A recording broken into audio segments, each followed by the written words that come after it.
Semua warga kerajaan hiduplah sebagaimana Kristus telah hidup. Barang siapa mengatakan dia ada di dalam Kristus, dia wajib sebaiknya hidup sama seperti Kristus telah hidup. Tidak ada raja yang mencuci kaki daripada hamba-hambanya. Cuma dia. Dan saya masih ingat saudaraku firman yang sama yang saya sampaikan minggu yang lalu. Mika 6 ayat ke-8. Ini penting sekali. Sebab jangan berpura-pura ataupun ingin tahu.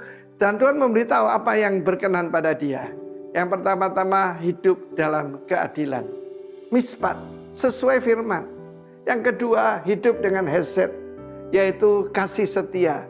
Kasih setia ini dalam perjanjian juga antara suami istri. Dan yang ketiga, kenapa timbul pertengkaran, perkelahian, bahkan perang? Kenapa? Yang satu meninggikan diri, yang satunya rendah diri. Dan timbullah kalau dua orang gila baru ada peperangan. Dan firman Allah menunjukkan hidup dengan rendah hati di hadapan Allahmu. Saya punya dua orang saudara dan yang satu masih hidup, yang satunya sudah bersama Tuhan. Saya sebut nama mereka. Tidak ada pemimpin pujian KKR lebih hebat di Indonesia dari Yonas Suisa. Juara pop singer Indonesia, saudaraku. Suaranya bagus, hebat, orangnya keren, saudaraku ya. Dan kita tumbuh bersama-sama dengan saudara Yonas ini. Dan karena dia punya trofi, yaitu waktu dia jadi juara pop singer seluruh Indonesia. Belum ada idol-idol, belum ada yang seperti itu. Kalaupun ada kejuaraan pasti Yonas. Sebab saudaraku dia seperti Lionel Richie Indonesia. You know what? Satu hari kalau dia pulang dari pelayanan, di depan itu ada trofinya disorot dengan lampu, saudaraku. Ya, dia sangat bangga. Aku ini pemimpin yang hebat. Aku ini penyanyi yang paling top. Tetapi melayani Tuhan. Sampai Tuhan berbicara pada dia.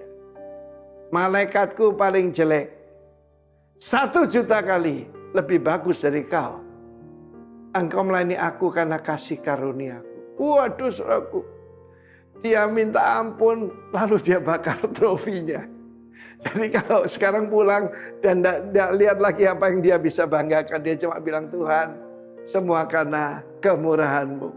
Saudara, saya bayangkan suara saya ini kalau Tuhan pakai untuk presenter dan sebagainya, itu betul-betul triple grace from the Lord.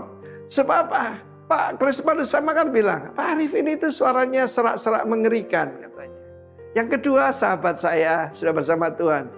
Ade Manuhutu. Siapa penyanyi yang begitu hebat, punya golden records. Saudaraku, wah waktu itu kan masih kaset ya. Waduh luar biasa, dia punya beberapa golden records di ruang tamunya. Dan saudaraku, dia juga bebas dari affair.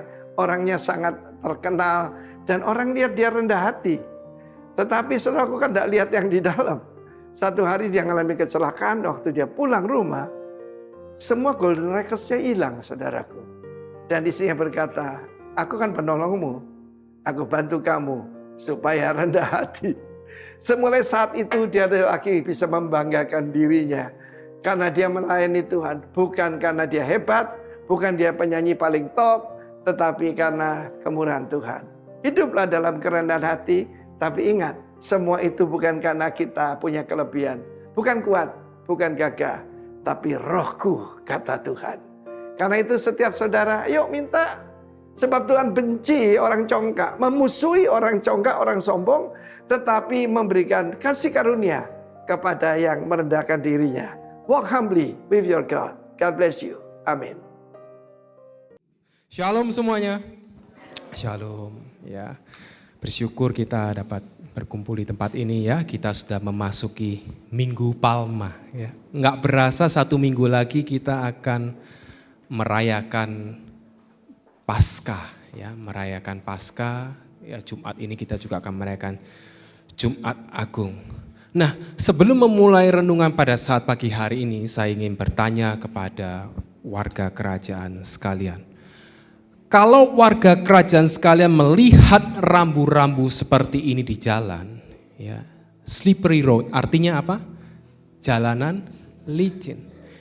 Kira-kira apa yang akan warga kerajaan lakukan? Menaatinya atau mengabaikannya? Kira-kira kalau lihat ada rambu-rambu ini mau menaati atau mengabaikan? Menaati. Mengapa? Takut kepleset ya. Karena kita tahu akibatnya kalau kita tidak mengindahkan rambu-rambu tersebut ya. Bisa saja terjadi yang namanya kecelakaan ya. Nah, sekarang kita akan melihat rambu-rambu yang berikutnya ya. Ini dia. Ya, coba kita baca bersama-sama ya. 2, 3. Hati-hati terhadap kesombongan. Rambu-rambu inilah yang akan menjadi judul renungan untuk kita pada saat pagi hari ini ya. Karena tema kita pada bulan April itu adalah practicing humility, yang artinya mempraktekkan kerendahan hati. Nah, kembali saya ingin bertanya kepada warga kerajaan. Kalau warga kerajaan melihat rambu-rambu seperti ini, kira-kira apa yang akan warga kerajaan lakukan? Menaatinya atau mengabaikannya? Kira-kira menaati atau mengabaikan? Belajar menaati ya, jawaban yang diplomatis sekali ya. Menaati ya. Mengapa? Karena Alkitab dengan jelas sudah mencatat akibat dari kesombongan. Amsal 16 ayat ke-18 dengan jelas menuliskan kecongkakan mendahului kehancuran dan tinggi hati mendahului kejatuhan. Akibat dari kesombongan itu adalah kejatuhan dan kehancuran. Pertanyaannya, apakah ada di tempat ini yang mau mengalami kejatuhan dan kehancuran? Apakah ada? Saya jamin pasti enggak ada dong. Ya, kalau ada, caranya gampang. Jadilah orang yang sombong, jadilah orang yang congkak. Lalu, kenapa kesombongan ini bisa membawa seseorang kepada kejatuhan dan kehancuran?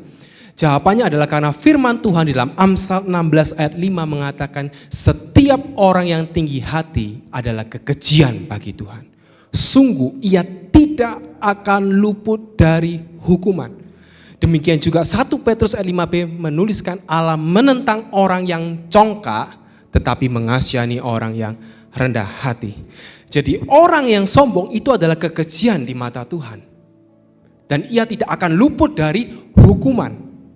Dan Allah itu menentang orang yang congkak. Nah, kata menentang itu dalam bahasa aslinya itu antitasoma, itu seperti apa?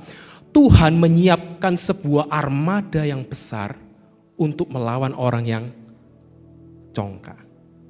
Betapa ngerinya menjadi orang yang sombong, orang yang congkak. Yang menjadi lawan dari orang yang sombong itu adalah Allah sendiri.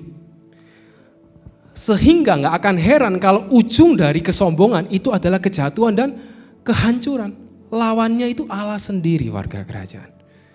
Dan Alkitab mencatat banyak contoh kejatuhan dan kehancuran yang diakibatkan oleh karena kesombongan. Termasuk kejatuhan iblis.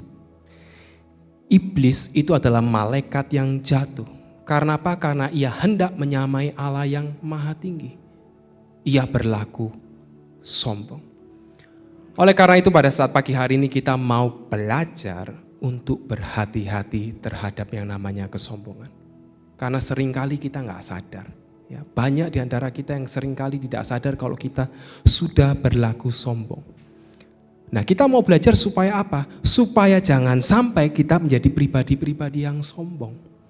Karena tadi kata firman Tuhan, kalau kita menjadi orang yang sombong, pasti kita akan mengalami yang namanya kejatuhan dan kehancuran. Dan pada kesempatan ini kita akan bersama-sama belajar bagaimana sih ciri-ciri orang yang sombong dari seorang tokoh Alkitab yang diceritakan di dalam kitab Ester. Kita mau belajar supaya apa? Supaya kita bisa mengevaluasi diri kita. Supaya kita bisa berefleksi. Karena tadi ingat kata-kata saya, seringkali kita tidak sadar. Jadi kita mau belajar supaya kita bisa berefleksi. Ada yang tahu siapakah tokoh Alkitab tersebut di dalam kitab Ester? Siapa? Haman ya. Tokoh tersebut bernama Haman. Siapakah Haman ini? Haman adalah pejabat tinggi kerajaan Media Persia di masa pemerintahan Raja Ahasiweros. Ester 3 ayat yang pertama menuliskan sesudah peristiwa-peristiwa ini, maka Haman bin Hamedata orang Agag dikaruniailah kebesaran oleh Raja Ahasiweros dan pangkatnya dinaikkan serta kedudukannya ditetapkan di atas semua pembesar yang ada di hadapan Baginda. Nah, beberapa terjemahan Alkitab menuliskan bahwa Haman ini diangkat sebagai Perdana Menteri. Artinya jadi orang nomor 2 di wilayah kekuasaan Raja Ahasiweros. Dan Ester 1 ayat 1 menuliskan wilayahnya Ahasiweros itu mencakup 127 daerah atau provinsi mulai dari India sampai Ethiopia. Wilayah yang begitu luas. Indonesia saja berapa provinsi? 38 ya. Ini 127 provinsi. Hal tersebut menunjukkan betapa besarnya kekuasaan Haman sebagai orang nomor 2 di Media Persia. Namun demikian, sangat amat disayangkan Haman ini dikenal sebagai orang yang penuh dengan kesombongan. Dan sekarang kita akan bersama-sama belajar bagaimana sih ciri-ciri orang yang sombong bercermin dari perilaku Haman. Langsung saja yang pertama kita akan melihat di dalam Ester 3 ayatnya yang kedua dan 5. Dikatakan dan semua pegawai raja yang di pintu gerbang istana raja berlutut dan sujud kepada Haman. Sebab demikianlah diperintahkan raja tentang dia. Tetapi Mordekai tidak berlutut dan tidak sujud. Ketika Haman melihat bahwa Mordekai tidak berlutut dan sujud kepadanya, maka sangat panaslah hati Haman. Ya, kita akan melanjutkan ke Ester 5 ayat 9. Pada hari itu keluarlah Haman dengan hati yang apa? Riang dan gembira. Tetapi ketika Haman melihat Mordekai ada di pintu gerbang istana raja, tidak bangkit dan tidak bergerak menghormati dia, maka sangat panaslah hati Haman kepada Mordekai. Nah, dari ayat-ayat tersebut kita tahu bahwa semua pegawai raja itu menghormati Haman. Betul atau tidak? Mereka akan berlutut dan sujud ketika mereka melihat Haman. Namun Mordekai tidak. Mengapa? Siapakah Mordekai ini? Mordekai ini sepupu dari Ratu Ester. Ia merupakan seorang Yahudi keturunan Benyamin. Dan sebagai orang Yahudi, Mordekai ini tidak mau berlutut dan bersujud selain kepada Allah. Dan hal itu membuat Haman marah. Dikatakan sangat panaslah hati Haman. Bahasa Inggrisnya itu full of wrath, penuh dengan amarah. Hanya karena apa? Hanya karena satu orang tidak menghormatinya. Yang lain semua menghormatinya. Hanya satu orang saja tidak menghormatinya. Dan bahkan di Ester 5 ayat 9 kita bisa lihat, Haman suatu hari keluar dengan hati yang happy-happy, ya. Moodnya lagi bagus. Tiba-tiba rusak begitu saja. Karena apa? Karena Mordekai tidak bergerak dan tidak menghormatinya. Perilaku Haman tersebut menunjukkan ciri-ciri pertama dari orang yang sombong. Apakah itu? Orang yang sombong itu memiliki kebutuhan untuk selalu dihormati sedemikian rupa oleh orang lain. Sederhananya, orang yang sombong itu gila hormat. Semua orang harus menghormatinya. Kalau tidak, ia akan tersinggung. Dengan mudah harga dirinya terluka dan ia akan marah. Dia akan penuh dengan amarah. Kita tahu teori ini. Tapi yang menjadi pertanyaan refleksi untuk kita adalah, apakah ada di antara kita yang masih memiliki kebutuhan untuk dihormati sedemikian rupa oleh orang lain? Kita mungkin bisa menutup-nutupinya, tapi ingat, di hadapan Tuhan tidak ada yang tersembunyi. Coba cek diri kita. Mau kita tua, mau kita muda, mau kita pelayan Tuhan, mau kita orang yang hebat, ya bisa jadi kita sombong, minta dihormati oleh orang lain. Karena mungkin kita kaya raya, karena mungkin kita memiliki jabatan yang tinggi, entah itu di pekerjaan kita atau itu entah di pelayanan kita. Mungkin kita memiliki pendidikan yang tinggi, gelar yang tinggi, kemampuan yang luar biasa, pelayanan yang luar biasa. Lalu kita berkata dalam hati kita, orang lain harus menghormati aku. Belum tahu siapa mereka aku. Coba kita renungkan, pernah atau tidak kita berkata demikian dalam hati kita? Kalau pernah, saya mau sampaikan bahwa tidak ada bedanya kita dengan Haman. Seharusnya yang menjadi teladan bagi kita itu adalah Kristus. Ia yang adalah anak Allah tidak menganggap kesetaraan itu sebagai milik yang harus dipertahankan. Namun ia telah merendahkan dirinya dan taat sampai mati. Bahkan mati di kayu salib yang akan kita peringati di Jumat Agung nanti. Yesus tidak pernah mencari penghormatan dari manusia. Alkitab mencatatnya. Yesus berfirman dalam Yohanes 5:41, aku tidak memerlukan hormat dari manusia. Yesus mengatakan bahwa dia tidak memerlukan hormat dari manusia. Yang Yesus cari, yang Yesus kejar, itu adalah perkenanan Allah Bapanya. Dengan cara apa? Dengan cara melakukan apa yang menjadi kehendak Allah Bapa di dalam kehidupannya. Yesus berkata, makananku ialah melakukan kehendak Dia yang mengutus aku. Itulah yang seharusnya menjadi teladan bagi kita. Segala hormat dan kemuliaan itu murni hanya untuk nama Tuhan. Ingat bahwa kekayaan kita, ya rumah kita, mobil kita, deposito kita, jabatan kita, gelar kita, pelayanan kita, itu tidak kita bawa mati. Begitu juga dengan penghormatan manusia. Penghormatan dari manusia itu sifatnya fana. Hari ini bisa saja Anda dihormati karena posisi Anda tinggi. Anda sesuatu, Anda seseorang yang besar. Tapi besok bisa saja Anda diinjak-injak kalau posisi Anda sudah tidak enak.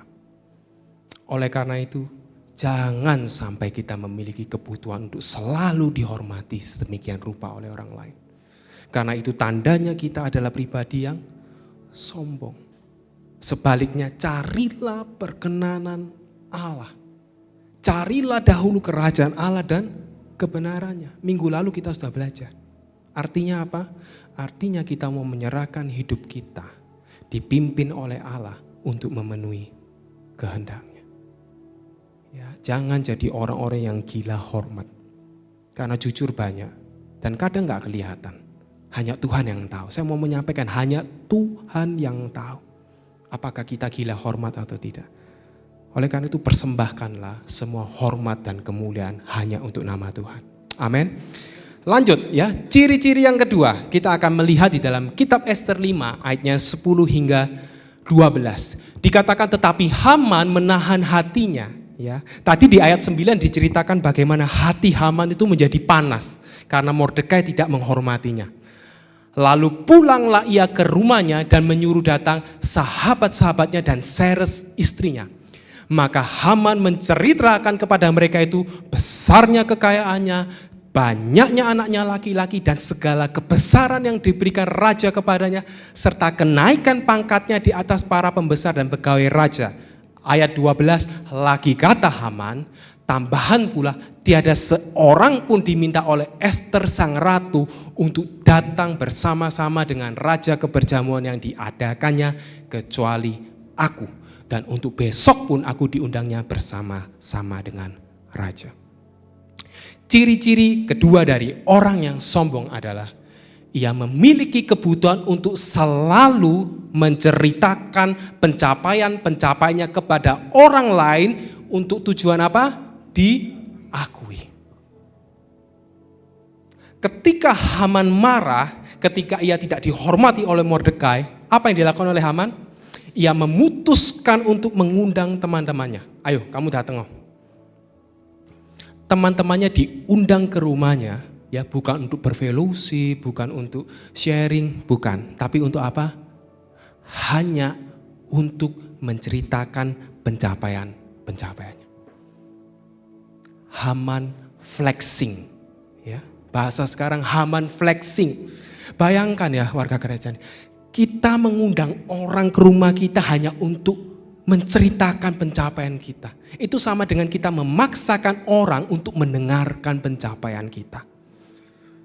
Bayangkan, pencapaian apa saja yang dia ceritakan? Pertama, kekayaannya, ya. Besarnya kekayaannya, harta bendanya ia ceritakan kepada teman-temannya. Kalau di zaman sekarang mungkin dia akan bilang, nih lihatin rumahku. 5 lantai. Masing-masing lantai 10 kamar, total semua 50 kamar. Sayap kanan 1 lift, sayap kiri 1 lift, tengah ada tangga yang mewah. Mobil, lihat garasi. Mau apa? Rolls Royce, Bugatti, Lamborghini, Ferrari, Porsche, McLaren, semuanya komplit. Terus ini kamu, lihatin. Saldo ATM-ku. Kamu pernah nggak lihat angka 0 sebanyak ini? Nggak pernah kan? Pasti nggak pernah. Ya mungkin kurang lebih seperti itu harga kerajaan. Menceritakan kekayaannya.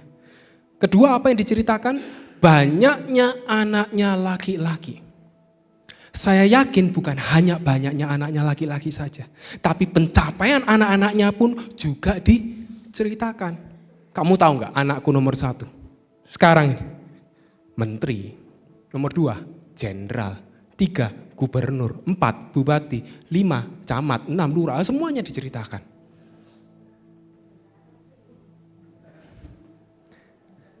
Ketiga, apa yang diceritakan? Segala kebesaran yang diberikan raja kepadanya. Dia menceritakan bagaimana kuasanya meliputi India sampai Ethiopia. 127 provinsi. Mungkin disebutkan namanya satu-satu, dijelaskan daerahnya seperti apa. Bosen yang dengar pasti.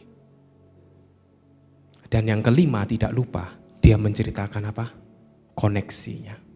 Dia bilang, aku seorang yang diundang ke perjamuan Ratu Esther. Yang lain enggak.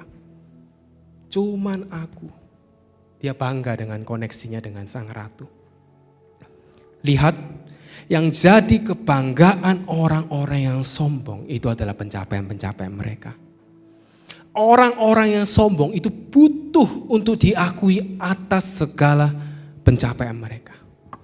Dan yang menjadi pertanyaan refleksi untuk kita adalah, apakah ada di antara kita yang masih memiliki kebutuhan untuk apa?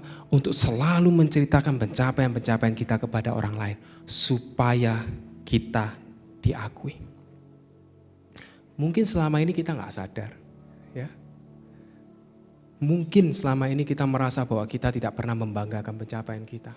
Tapi coba kita renungkan, ya, bisa jadi kita membanggakan kekayaan kita, membanggakan anak-anak kita, ya, membanggakan jabatan kita, membanggakan pelayanan kita, membanggakan koneksi kita, membanggakan koneksi orang dalam kita. Aku itu kenal, gampang wes ngomong sama aku, beres. Bukankah seringkali kita demikian? Kalau iya, marilah kita bertobat. Ya, kita mau minta ampun. Karena apa? Karena yang ditakutkan adalah kita membawa sikap tersebut bahkan sampai kita bertemu dengan Tuhan nanti.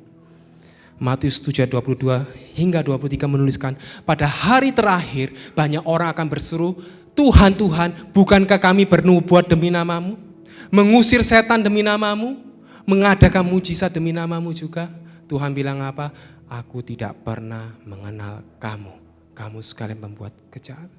Bahkan di hadapan Tuhan, orang-orang yang sombong itu membanggakan pencapaian-pencapaiannya, pelayanan-pelayanannya, hal-hal yang seolah-olah ia lakukan untuk Tuhan, tapi sebenarnya untuk dirinya sendiri. Dan saya mau menyampaikan, dewasa ini banyak, sangat amat banyak, dan mungkin bisa jadi itu salah satu dari kita. Kita pun manusia biasa yang tidak lepas dari kesalahan. Oleh karena itu, ayo kita berefleksi. Ingat bahwa Tuhan itu tidak membutuhkan pencapaian-pencapaian jasmani kita. Tidak. Tuhan juga tidak membutuhkan pencapaian-pencapaian kita yang terlihat rohani. Tidak. Yang ia butuhkan adalah hati yang mengenal pribadinya.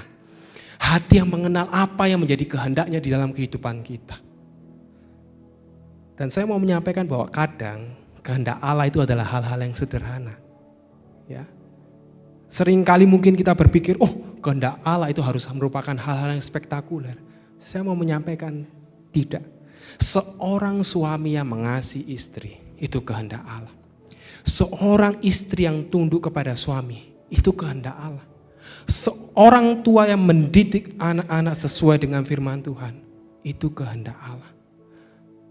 Anak yang menghormati orang tua, itu adalah kehendak Allah. Kita disiplin berdoa dan membaca Alkitab, itu adalah kehendak Allah. Kita datang beribadah, itu adalah kehendak Allah. Kita tertanam di gereja lokal pun, itu adalah kehendak Allah.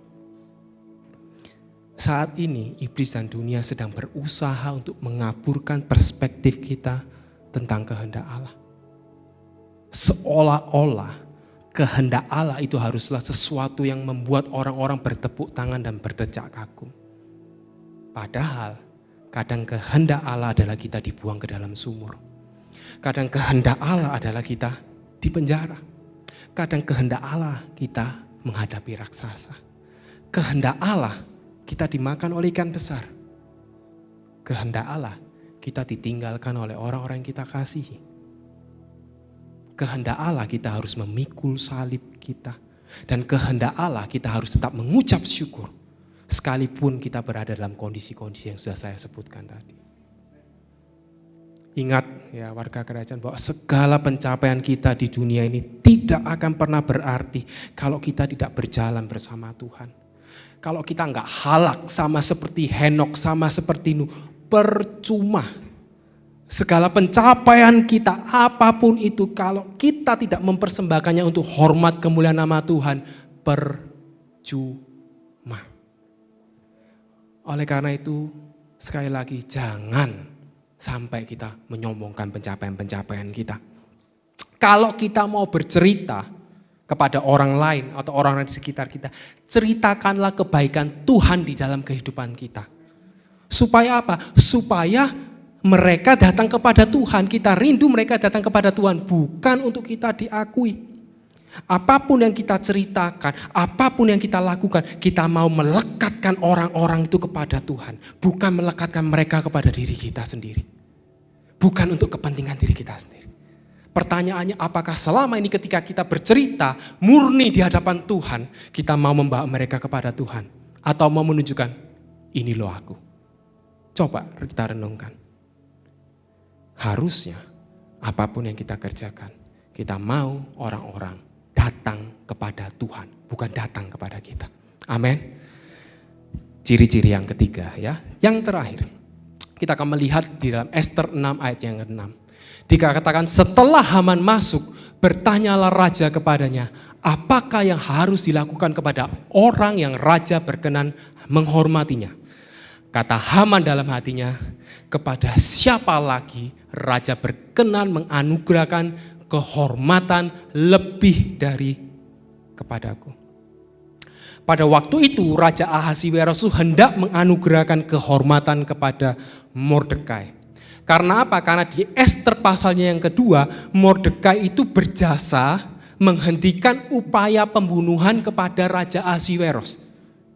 Nah, Raja Ahasiweros manggil Haman, Haman sini, mau berdiskusi, kira-kira kehormatan apa sih yang pantas untuk diberikan kepada orang yang berjasa kepada raja.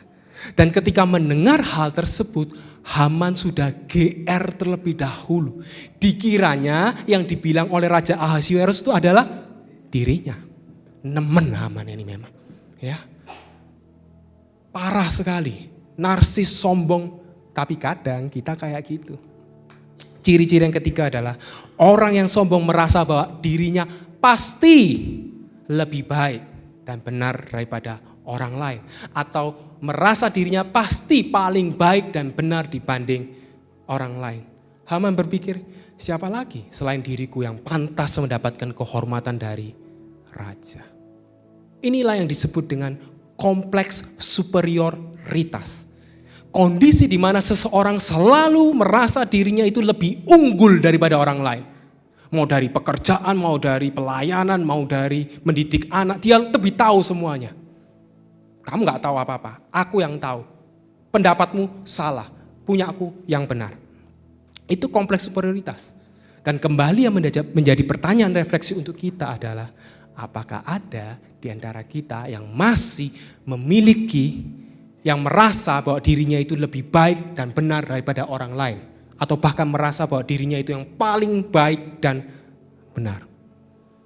Saya mau sampaikan biasanya orang-orang yang demikian itu akan sulit untuk mengalah, mau menangnya sendiri, sulit untuk mengatakan maaf, sulit untuk menghargai perasaan orang lain.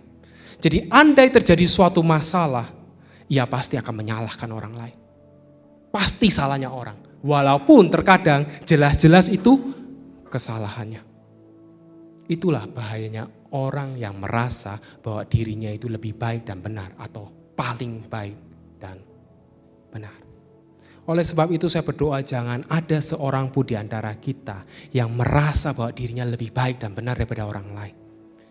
Melainkan sebaliknya, ayo segala sesuatu yang kita kerjakan, yang kita lakukan, yang kita katakan, kita mau mengujinya itu berdasarkan kebenaran firman Tuhan. Karena apa? Karena tidak ada yang paling baik dan benar selain daripada Allah sendiri. Amin. Jadi pagi hari ini kita sudah belajar berapa? 3 ciri-ciri orang yang sombong. Dan dari ketiga ciri-ciri tersebut kita bisa belajar bahwa orang yang sombong itu adalah orang yang berpusat kepada dirinya sendiri. Ia tidak mengindahkan orang lain, bahkan ia tidak mengindahkan Tuhan, ia tidak mengindahkan Allah. Padahal seharusnya Allah lah yang menjadi pusat kehidupan kita. Enggak heran orang yang sombong itu akan menjadi lawan daripada Allah. Lalu bagaimana akhir kisah Haman? Akhir kisah Haman karena dia sombong lalu dia marah, dia merencanakan pembunuhan massal, ya, genosida kepada siapa? Kepada bangsa Yahudi, hanya gara-gara Mordekai. Bayangkan. Namun singkat cerita, rencana tersebut digagalkan oleh Ratu Esther, ya, tentunya atas seizin Allah. Dan sebagai akibatnya, Haman jatuh ke dalam jeratnya sendiri. Ya, ia mati dengan cara digantung. Ya, cara yang sama yang ia rencanakan untuk Mordekai. Lalu bagaimana dengan Mordekai? Mordekai selamat dan bahkan ia menggantikan posisi Haman.